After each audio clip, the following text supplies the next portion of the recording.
নমস্কাৰ সকলোকে has a tutorial YouTube চেনেলটোলৈ স্বাগতম জনাইছোঁ। ইতিমধ্যে সকলোৱে গমেই পাইছে যে মিউচুৱেল ট্ৰেন্সফাৰক লৈ DEE তৰফৰ পৰা এখন নটিচ বা জাননী আউট কৰা হৈছে, যিটোত স্পষ্টভাৱে লিখা আছে যে যিসকল টিচাৰে ইতিমধ্যে মিউচুৱেল ট্ৰেন্সফাৰৰ অৰ্ডাৰ পাইছে বা পাব, একেসকলৰ যদি চেঞ্চাছৰ ডিউটি পৰা নাই তেতিয়াহ'লে ৰিলিজ ল'ব পাৰিব। এতিয়া আমাৰ প্ৰশ্ন বা আমাৰ ডাউটটো হ'ল যে মোৰ পাৰ্টনাৰজনৰ চেঞ্চাছৰ ডিউটি পৰা নাই, মোৰ পৰিছে, বা মোৰ পৰা নাই মোৰ পাৰ্টনাৰজনৰ চেঞ্চাছৰ ডিউটি পৰিছে। তেনে ক্ষেত্ৰত এনে টিচাৰসকলে মিউচুৱেল ট্ৰেন্সফাৰ ল'ব পাৰিবনে নাই? যদি নটিচত স্পষ্টভাৱে মেনশ্যন কৰা নাই যে এজনৰ পৰিলে আনজনে ৰিলিজ লৈ যাব পাৰিব বা মিউচুৱেল ল'ব পাৰিব। এতিয়া কথাটো হ'ল যে যদি আপোনাৰ পাৰ্টনাৰজনৰ যদি চেঞ্চাছৰ ডিউটি পৰা নাই কিন্তু আপোনাৰ চেঞ্চাছৰ ডিউটি পৰিছে, আপুনি যদি ইতিমধ্যে ফিল্ডত কাম কৰিছে, ৰিজাৰ্ভত পৰা নাই, ফিল্ডৰ কাম কৰা মানে যথেষ্টখিনি কাম আপোনাৰ আগবাঢ়িলে, এনে সময়ত এই আপোনাৰ পাৰ্টনাৰজন যিজনৰ চেঞ্চাছৰ ডিউটি পৰা নাই, একেত যদি ৰিলিজ লৈ আহে তেতিয়াও কিন্তু এই ব্লকত জইন কৰিব নিদিব।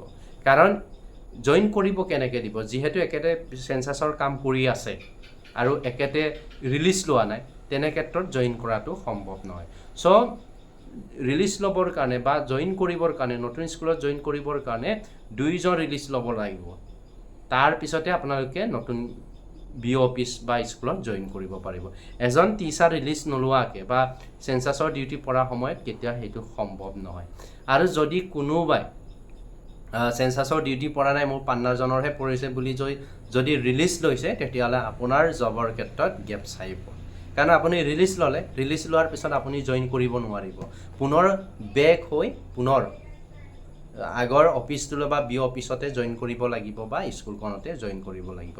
চ' সেইটো ভুল নকৰিব। আৰু এটা কথা বহুতে সুধিব পাৰে যে ৰিজাৰ্ভেশ্যনত থকা সকলৰ কথাটো।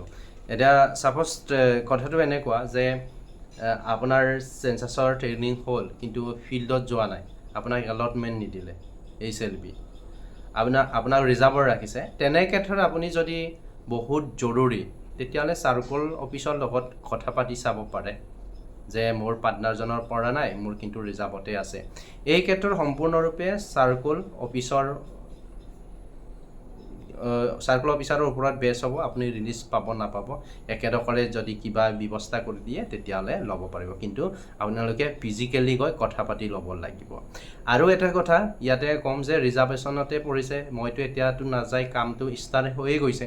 চ' আপোনালোকে যদি সেই কথা ভাবিছে, তেতিয়াহ'লে আজি দেৰগাঁৱৰ এগৰাকী শিক্ষয়িত্ৰী যে কুকুৰে কামুৰি গোটেই বৰি বকলা বকল কৰি দিলে, তেনে অৱস্থাত এই ৰিজাৰ্ভেশ্যন থকা ব্যক্তিকে দিব। চ' এইকাৰণে ৰিজাৰ্ভেশ্যনত পৰি আছে বুলি আপুনি পটককৈ গৈ ট্ৰেন্সফাৰ লৈ জামালাত নপৰিব, আপোনাৰ চাকৰিত সমস্যা আহিব। চ' ৱেইট কৰক, যদি আপোনাৰ চেঞ্চাছৰ ডিউটি পৰিছে 14 দিন পাৰ হ'লেও আপোনাক জইন কৰাৰ বা মিউচুৱেল ট্ৰেন্সফাৰ জইন কৰাৰ এটা সুযোগ দিব। চ' সেইখিনি আছিলে। আৰু যিসকল মিউচুৱেল ট্ৰেন্সফাৰ পাইছে, আপোনালোকক শুভেচ্ছা থাকিলে। নিশ্চয় চাগে নিজৰ নিজৰ পচন্দৰ জেগাত বা ঘৰখন এতিয়াৰ পৰা সঘনাই পাই থাকিব বা পৰিয়ালৰ সমস্যাবিলাক আপোনালোকে উপস্থিত হৈ সমাধান কৰাৰ এটা সুযোগ পাইছে। চ' থেংক ইউ।